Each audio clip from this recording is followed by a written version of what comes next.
ए कथा शुणी आज वैनत्य कहते प्रभु आपण होउछंती ए चराचर सृष्टिर कर्ता सृष्टि नियंता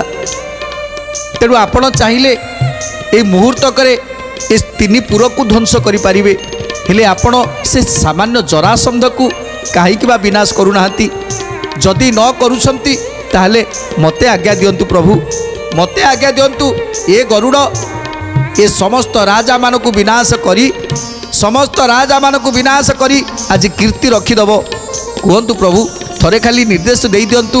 एकुटिया ए गरुड़ को सबकिछि नियंट तेणु प्रभु आपण थरे खाली ए गरुड़ को निर्देश दियंतु ये गरुड़ कौन करिवो आपण देखिबे तुम्भ श्री मुखरु वाक्य सुनते मुहरी 96 राजा देवी ध्वंस करी गोविंद माधव कृष्ण श्री मधुसूदन गोविंद माधव कृष्ण श्री मधुसूदन आज्ञा देले समस्त को नासिबी क्षणी देना घाते उड़ाइबी थंटे हाणी हाणी देना घाते उड़ाइबी थंटे हाणी हाणी देना घाते उड़ाइबी थंटे हाणी हाणी निमिषक मधे सबु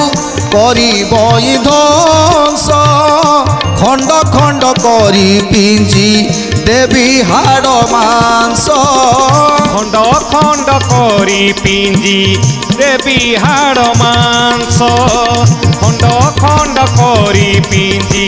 देवी हाड़ मांस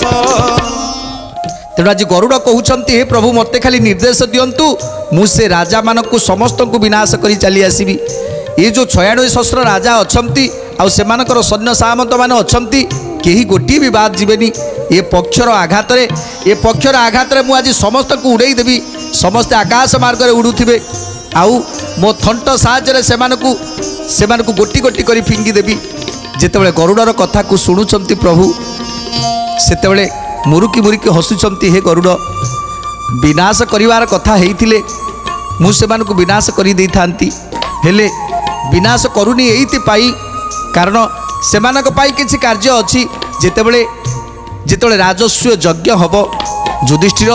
राजस्व यज्ञ करिवे सेतेबेले एमानकर किछि कार्य रहिछि तेणु तापरे सेमाने मरिवे तेणु जेतेबेले संसारर कार्य को निर्वाह करिवा पाई जन्म नेइछि ए धरारे सेतेबेले एमिति सेमिति मारिदेले हबनी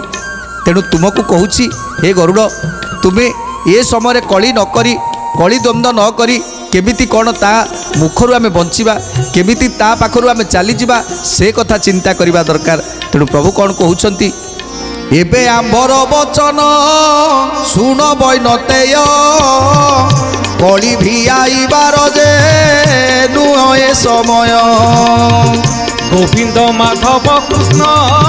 श्री मधुसूदन गोविंद माधव कृष्ण श्री मधुसूदन एथर धाड़ी आमकु विषम पड़िला अपसरी जीवार तो उचित होइला अपसरी जीवार तो उचित होइला अपसरी जीवार तो उचित होइला